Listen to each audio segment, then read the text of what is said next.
Morning, darlings. Dr. Lucy here with an episode of Keto in the Craft Room.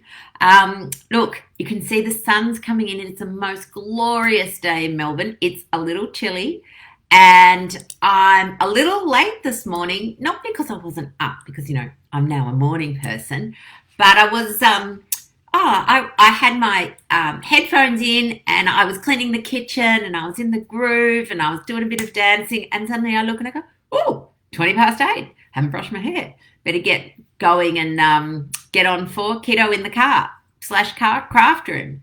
Morning, Jane. So over this week on Monday we talked about should you test for ketones.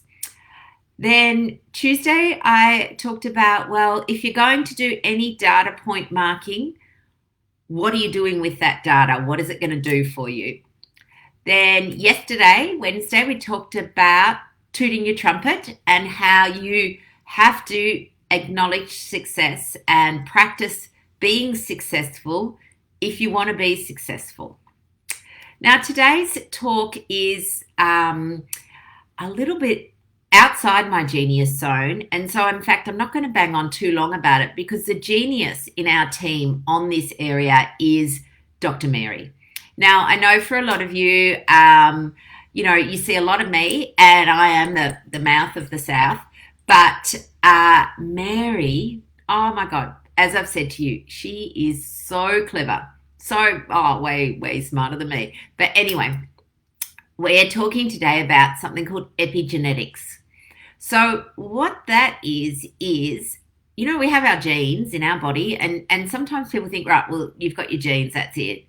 And for some things that's true, and I know maybe some of you don't know, but you'll find out over time. I have muscular dystrophy, and it's a genetic condition, and I can't do anything about it. I would love to turn those genes off, but they're not turning off anytime soon.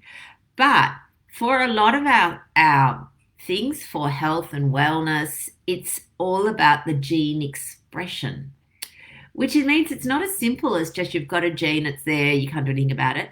A lot of the time, our genes are either active or quiet, if that makes sense. And that's something to do with epigenetics.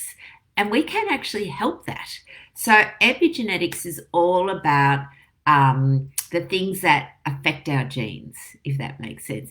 It's the reason why, let's give an example. So a family might have the breast cancer gene, for example, but not everyone who has that gene gets breast cancer. There is something that switches the gene on. That's the term of epigenetics. Anyway, I'm banging on a little bit now and getting a little off track. But what I want to say to you, I guess, is that a large proportion of epigenetics is related to lifestyle, but interestingly, also our brain and our capacity and changing your brain. There's this term called neuroplasticity. Some people may have heard of it. And what that means is that we have the ability to actually change. So plasticity is change, and you can actually change your brain. I know, who thought? Which is why when we change what we think, we can affect our expression of genes downstream. Now, that's about all I can say on that because, as I said, it's not my genius topic. It is definitely Mary's, and she will be doing a spiel on that. Mary has been very much behind the scenes at Real Life Medicine, working away, making sure our the 7 Steps to Real Health and Weight Loss program is schmick. She's done a fabulous job, and I'm so grateful to have her. And I'm as I said, I'm the talker, but you watch next week, you'll be seeing Mary. So I'm super excited about that. It is chilly. Look at all you lovely women all up being morning people. It is chilly today, and I'm looking out my window over here. I've got 3 dogs. A Kelpie who doesn't have a scrap of meat on her. She's one of those lean dogs that runs all day.